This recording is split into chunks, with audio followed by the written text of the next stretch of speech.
حضرت ابراہیم علیہ السلام اور جناب اسماعیل علیہ السلام خانہ کعبہ کی تعمیر کر رہے ہیں. حضرت اسماعیل اینٹیں اٹھا کے لاتے ہیں اور جناب ابراہیم علیہ السلام دیواروں پہ لگا کے دیواروں کو بلند کرتے ہیں. او دیکھو مسجدیں بنانے والوں، اللہ کے گھر تعمیر کرنے والوں، ذرا اپنی شان تو دیکھو، ذرا دیکھو تو صحیح تم کس کی سنت کا تتبع کر رہے ہو. تم دیکھو تم کس صف میں کھڑے ہو جس صف کی امامت جناب ابراہیم علیہ السلام فرما رہے ہیں. حضرت ابراہیم کعبے کی دیواریں اونچی کر رہے ہیں، بیت اللہ شریف کی تعمیر ہو رہی ہے. مالک کریم کو وہ بات اتنی اللہ کی بارگاہ میں مقبول ہوئی کہ قرآن میں بیان کیا. فرمایا وَإِذْ يَرْفَعُ إِبْرَاهِيمُ الْقَوَاعِدَ مِنَ الْبَيْتِ وَإِسْمَاعِيلُ، فرمایا جب اٹھاتے تھے نا جناب ابراہیم اور جناب اسماعیل اس گھر کی دیواریں، جب وہ اس کی دیواریں اٹھا رہے تھے، بنیادیں بلند کر رہے تھے، تو پتہ ہے ساتھ کیا کہہ رہے تھے؟ ربنا تقبل منا. ساتھ دعا مانگ رہے تھے، یا اللہ یہ ہم سے قبول فرما لے. اللہ ہم نے کوشش کی تیرا گھر بنانے کی، ہم نے جد و جہد کی اس کی بنیادیں، ربنا تقبل منا، اللہ اسے قبول فرما لے. اصل قابلیت نہیں ہوتی، اصل تو قبولیت ہوتی ہے. دعا فرماؤ قبولیت نصیب ہو، ہم کوئی عمل کریں تو اس کی بارگاہ میں وہ قبول ہو. دعا مانگ ربنا تقبل منا، اے اللہ ہم سے قبول فرما، اس لیے کہ انک انت السمیع العلیم، تو سننے والا بھی ہے اور جاننے والا بھی ہے. اور پھر اس کے ساتھ اور دعا مانگتے ہیں. پیغمبر ہیں، خلیل اللہ ہیں، اللہ تبارک و تعالیٰ کے برگزیدہ ہیں. ان کی عبادتیں، ریاضتیں، ان کی جد و جہد، ان کی تبلیغ، ان کی کوششیں اللہ کو پسند ہیں، اور وہ اس مقام پر فائز ہیں کہ رب کریم نے انہیں اپنا خلیل بنا لیا ہے. پھر بھی کہتے ہیں ربنا وجعلنا مسلمین لک، اے ہمارے رب ہمیں اپنی بارگاہ کا فرما بردار رکھنا، ہمیں گردن جھکانے والا بنانا، ہم تیرے حضور جھکے رہیں.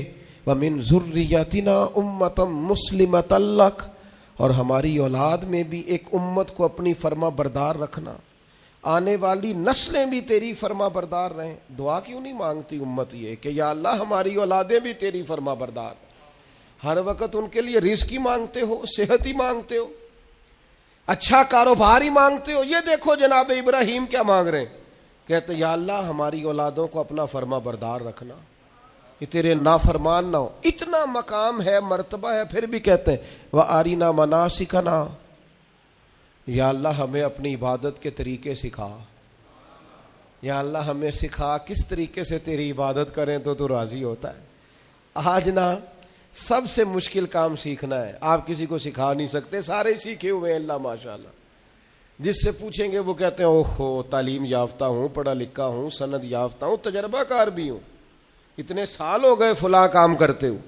آپ یہ دیکھیں سیکھنا کتنا اہم ہے. وَأَرِنَا مَنَاسِكَنَا، تو ہمیں سکھا ہم کس طرح تیری عبادت کریں.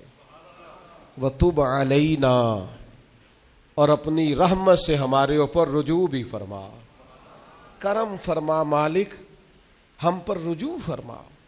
اتنے بڑے ہیں حضرت ابراہیم خلیل، پر دعا مانگ رہے ہیں یا اللہ ہمیں فرما بردار بنا، اپنی عبادت کے طریقے سکھا.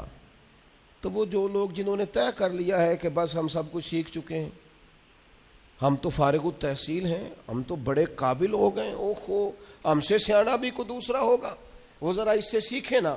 یہ حضرت خلیل علیہ السلام کیا ارشاد فرما رہے ہیں. پھر آگے فرمایا انک انت التواب الرحیم، بے شک تو بہت توبہ قبول کرنے والا اور بہت رحمت کرنے والا ہے. پھر فرمایا ربنا وابعث فیہم رسولا، اے اللہ بھیج دے ہم میں سے اپنا عظمت والا رسول. یا اللہ نبی کریم صلی اللہ علیہ وسلم جو تیرے آخری رسول ہیں انہیں بھی انہی میں سے بھیجنا، یعنی میری اولاد میں سے کرنا آخری نبی کو. خود رسول کریم نے فرمایا ہے، حضور فرماتے ہیں میں اپنی ماں کا وہ خواب ہوں جو میری پیدائش کے وقت انہوں نے دیکھا تھا، اور شام کے محلات روشن ہو گئے تھے. حضور فرمانے لگے میں جناب عیسیٰ کی بشارت ہوں اور میں جناب ابراہیم کی دعا ہوں. میں دعا ہوں، جناب ابراہیم کی دعا بن کے آیا ہوں. حضرت خلیل اللہ، میں وہ ہوں جن کے لیے جناب خلیل نے دعا کی. ربنا وابعث فیہم رسولا. ہمارے استاد فرمایا کرتے تھے کعبہ بنا کے جناب ابراہیم کا یہ دعا کرنا معنی کیا ہے؟ مالک میں نے بنا دیا ہے، اسے آباد کرنے والا رسول بھی عطا فرما. تڑپے گی محبوب کی امت بیت اللہ دیکھنے کو، دعائیں مانگے گی، یوں گھومے گی بیت اللہ کے گرد جس طرح پروانہ شمع کے گرد گھومتا ہے. نظریں دیکھ دیکھ کے بیت اللہ کو ٹھنڈی ہوں. ربنا وابعث فیہم رسولا. اے اللہ ان میں وہ رسول بھیج دے. وہ محبوب آئیں تو کیا کریں؟ اے اللہ جب وہ آئیں منہم انہی میں سے آئیں، یتلو علیہم آیاتکا، اور وہ آ کر ان پر تیری آیتیں پڑھیں. وَيُعَلِّمُهُمُ الْكِتَابَ وَالْحِکْمَةَ، انہیں کتاب بھی سکھائیں اور پختہ علم بھی سکھائیں، دانائی بھی سکھائیں. وَيُزَكِّيهِمْ، بڑوں نے ترجمہ کیا ہے پر جو ترجمہ فاضل بریلوی نے کیا ہے وَيُزَكِّيهِمْ، اے اللہ وہ محبوب تیرے آئیں اور انہیں خوب ستھرا کر دیں، خوب ستھرا کر دیں، ان کے دلوں کو صاف کر دیں، باطن کا تزکیہ کر. یہ دعائیں کر رہے ہیں جناب ابراہیم. انک انت العزیز الحکیم، بے شک مالک تو غالب حکمت والا ہے. جناب ابراہیم علیہ الصلاۃ والسلام بیت اللہ کی تعمیر کرتے ہیں، قبولیت کی دعا مانگتے ہیں، اللہ کے حضور عرض کرتے ہیں اللہ آخری پیغمبر علیہ السلام کو مبعوث فرما تاکہ وہ کتاب و حکمت سکھائیں، تاکہ وہ قرآن مجید کی آیات کی تلاوت کریں. اے اللہ رسول کریم علیہ السلام عطا فرما جو دلوں کا تزکیہ کریں. اس رسول صلی اللہ تعالی علیہ وسلم کے لیے حضرت ابراہیم نے دعا مانگی تھی، وہ رسول اللہ نے ہمیں عطا فرمائے. اب ہمیں حضور کے بتائے ہوئے طریقے کے مطابق کتاب و سنت سیکھنا چاہیے نا. حضور نے جو خوبصورت ارشادات کر کے ہمارا تزکیہ